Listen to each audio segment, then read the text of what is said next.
Cette grande révolution de la pomme de terre date des années 80. Dans les années 80, ça a commencé parce que je m'étais rendu compte, quand on est arrivé, quand a été créée l'interprofession, qui regroupe à la fois donc les producteurs, les organisations de producteurs, les organisations de coopératives, les organisations de négociants, donc qui sont tout l'amont agricole, mais aussi la grande distribution et le monde du détail, donc la grande distribution qui est en pleine révolution, qui assure aujourd'hui 75 à 80% du marché de ce qui est commercialisé en pomme de terre en France. Alors le premier changement a eu lieu autour de l'année 85, quand on a lavé la pomme de terre.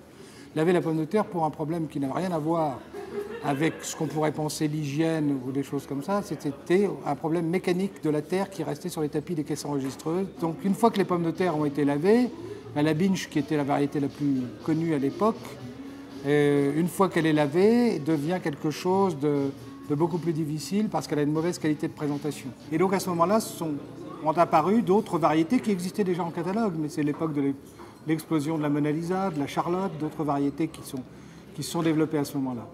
Deuxième élément aussi de cette période, c'est que l'implantation des usines de transformation McCain s'est implantée en France dans les années 80. Et donc McCain est arrivé avec des cahiers des charges extrêmement rigoureux auxquels étaient habitués les fournisseurs des autres usines implantées ou en Hollande ou en Grande-Bretagne ou au Canada dont il était originaire. Et donc les producteurs français ont été obligés de faire des efforts de qualité extrêmement importants avec ça. Donc la conjonction de ces deux choses, à la fois, une fois que les pommes de terre sont lavées, on voit tous les endommagements, on voit tous les défauts. Et à la fois, l'industrie qui voulait avoir des pommes de terre de qualité plus grande a obligé les producteurs à évoluer techniquement extrêmement fort. On a toujours été extrêmement vigilants de faire l'analyse de ce que voulaient les consommateurs.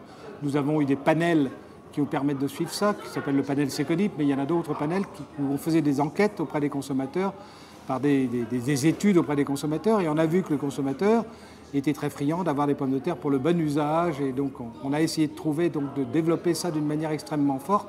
La pomme de terre est à la fois est devenue le 4e aliment mondial, et la production mondiale est en train d'augmenter d'une manière extrêmement forte. La Chine est le premier producteur mondial, ça surprend tout le monde, mais c'est la Chine. La Russie est un grand producteur, la France est 10e producteur mondial, on est premier exportateur mondial maintenant sur le marché du frais, premier en volume mais premier en valeur. Vous avez Agro Sans Frontières qui est là, qui intervient dans les pays d'Afrique sahélienne.